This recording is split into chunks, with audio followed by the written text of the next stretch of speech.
खबर के साथ जहां आपको बता दें कि संभल की जामा मस्जिद में रंगाई पुताई को लेकर दाखिल मुस्लिम पक्ष की याचिका पर इलाहाबाद हाई कोर्ट में आज अहम सुनवाई होनी है और इसके साथ ही जिस पर सभी की निगाहें हैं।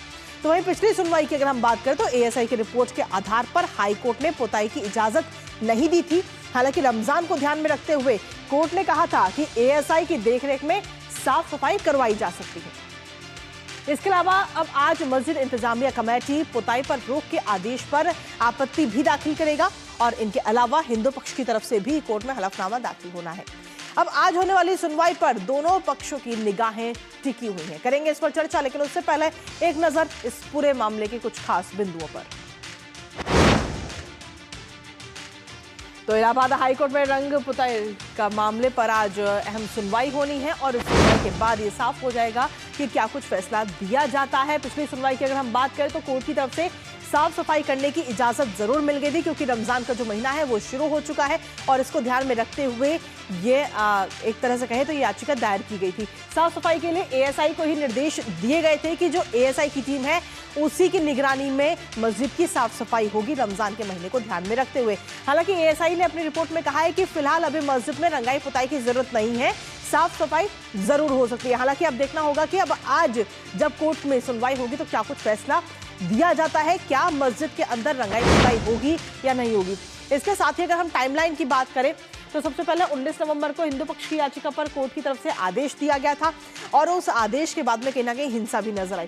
फोटोग्राफिक वीडियोग्राफिक सर्वे का आदेश एएसआई को दिया गया था कि पूरे जो मस्जिद है उसका सर्वे किया जाए, फोटोग्राफी की जाए और मस्जिद में दूसरा सर्वेक्षण 24 तारीख को शुरू हुआ था। हालांकि इससे पहले भी टीम एक बार वहां पर पहुंची थी लेकिन उस दिन सर्वेक्षण नहीं हुआ था और जब सर्वे करने के लिए टीम वहां पर 24 तारीख को पहुंचती है तो वहां पर हिंसा भड़क जाती है और हिंसा भड़कने के बाद में 5 लोगों की मौत होती है। इस दौरान 20 से ज्यादा सुरक्षाकर्मी भी इस पूरी हिंसा में जख्मी होते हैं।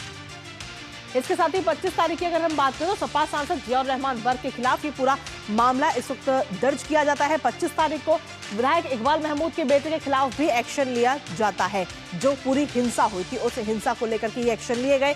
सुप्रीम कोर्ट ने ट्रायल कोर्ट की कार्यवाही पर रोक लगा दी थी 29 नवंबर 2024 को और उसके बाद में 3 सदस्यीय न्यायिक जांच आयोग का भी गठन 29 तारीख को किया गया था। तो इस पूरे विवाद की टाइमलाइन क्या है, शुरू से कब से लेकर कब तक क्या कुछ हुआ है वो आपको समझा रहे हैं।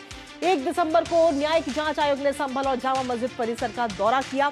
संभल हिंसा को लेकर संसद में भी काफी हंगामा देखने को मिला। संसद का जब शीतकालीन सत्र चल रहा था तो उस दौरान भी काफी हंगामा देखने को मिला। इसके साथ ही संभल हिंसा में 4 और आरोपी और साथ ही 39 हिंसा फैलाने वाले लोगों को भी गिरफ्तार उस दौरान किया गया।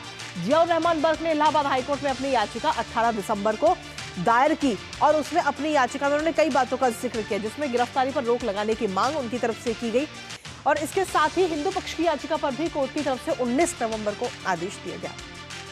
19 तारीख को यह आदेश दिया गया था जिसके बाद में टीम वहां पर पहुंची थी। फोटोग्राफिक और वीडियोग्राफिक सर्वे का यह आदेश दिया गया था। तो ये पूरी टाइमलाइन है और अब इस पूरे मामले में अगर हम देखें तो एएसआई के सर्वेक्षण में ही है पूरी इस वक्त मस्जिद और इसके साथ ही अब एएसआई के सर्वेक्षण में ही साफ सफाई होगी और ऐसे में देखना होगा कि आगे क्या कुछ फैसला कोर्ट की तरफ से लिया जाता है। न्यूज़ पंच में खबरों का सिलसिला लगातार जारी है। वक्त एक छोटे से ब्रेक का है, अब बने रहिए हमारे साथ।